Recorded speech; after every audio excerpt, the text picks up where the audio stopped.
आज के दौर में इंसान के अंदर से इंसानियत लुप्त प्राय हो गई है। इंसान काम वासना क्रोध लोभ मोह अहंकार मन माया का गुलाम बन गया है। विषय विकारों के अलावा कोई बात दिलो दिमाग में चलती ही नहीं।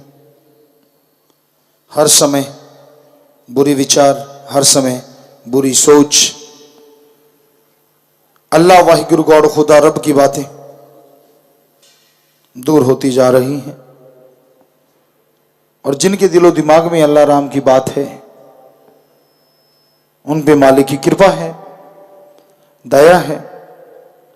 शायद इसी वजह से वो मालिक की कृपा से जुड़े हैं। आदमी खुद मुख्तियारी से मालिक से जुड़ सकता है, सुमन करके मालिक की कृपा को हासिल कर सकता है। पर कई बार संचित कर्म और संस्कार होते हैं, लोग बड़े जल्दी मालिक के रहमो करम से जुड़ जाते हैं, सेवा से जुड़ जाते हैं और जिंदगी में बहारें आ जाया करती हैं। वरना इस दुनिया से निकलना बड़ा ही मुश्किल है। जैसे समुद्र में सुई, उसी तरह लोग आज दुनिया में खोए हैं। काम वासना है, बाल बच्चे, परिवार, पैसा कमाओ, ठगी मारो, बेईमानी करो, भ्रष्टाचार, बुद्धू बनाओ, अपने लिए बनाओ, बच्चों के लिए बनाओ, ऐशो आराम, पता नहीं क्या क्या। बिल्कुल जैसे समुद्र से सुई निकलना मुश्किल है, उसी तरह आज का इंसान दुनियादारी, काम वासना क्रोध लोभ मोह अहंकार मन माया में बुरी तरह से खो गया है। इससे निकलने का एकमात्र उपाय है ईश्वर का नाम।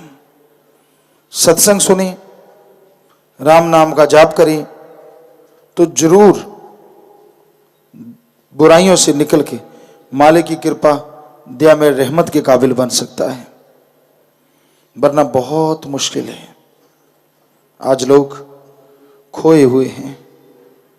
आज लोग मालिक को, अल्लाह वाहिगुरु गॉड खुदा रब को कुछ भी नहीं समझते।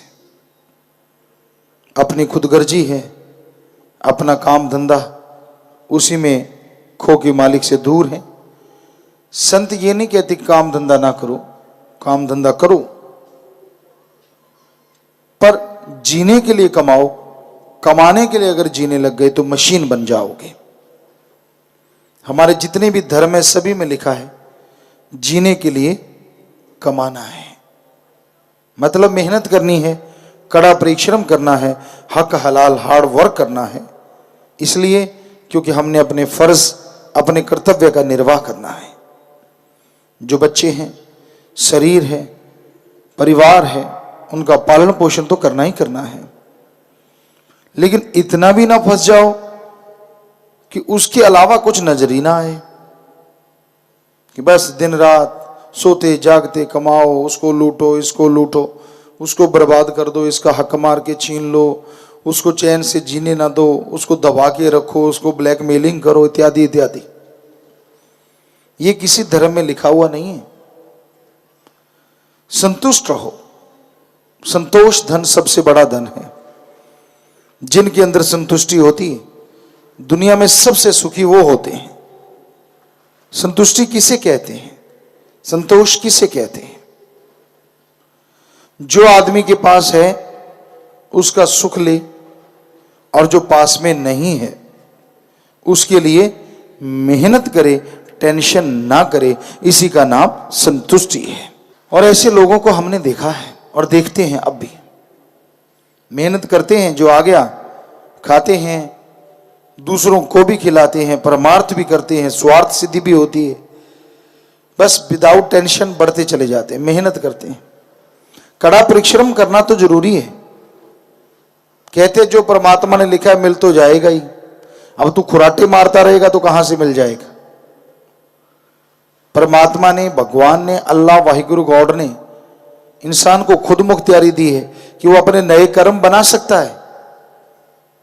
यानी जो आपके भाग्य में नहीं है, अगर आप मेहनत करो, परमात्मा का नाम जपो, वो भी आपके भाग्य में नसीब हो सकता है।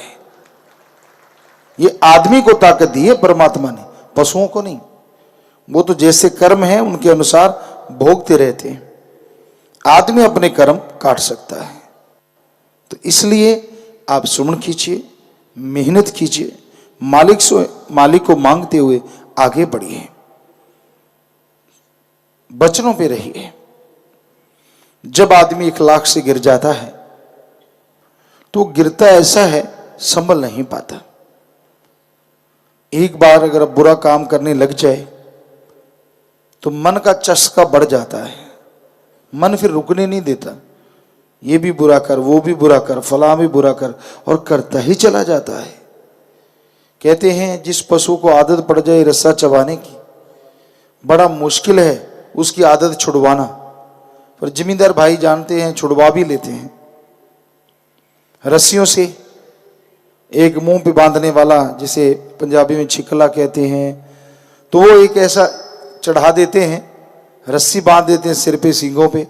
सवाल है कि कुछ खा सके, क्योंकि जाली सी बुन देते हैं, मतलब ही नहीं कि रस्सा तो क्या खाना भी नहीं खा पाता। और जब बिल्कुल खाने वाली जगह पे आता है तब वो खोल देते हैं, वो पशु खाना खा लेता है। पर आदमी के कौन चढ़ाए इसको? तो जो आदत पड़ गई, राम छुड़वाए तो छुड़वाए, आदमी हिम्मत करे तो छोड़े, वरना आदत जाती नहीं।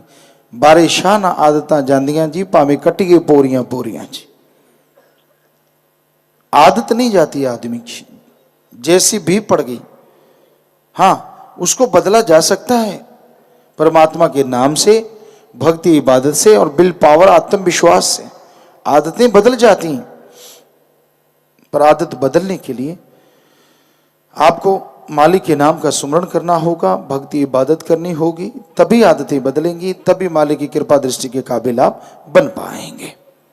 तो इसलिए भाई, अपनी आदतों को बदल डालो, अपने विचारों को बदल डालो, तभी मालिक की कृपा दृष्टि के काबिल बनोगे। जब तक आपके विचार नहीं बदलेंगे, जब तक आपके ख्यालात नहीं बदलेंगे, आप मालिक को नहीं पा सकते।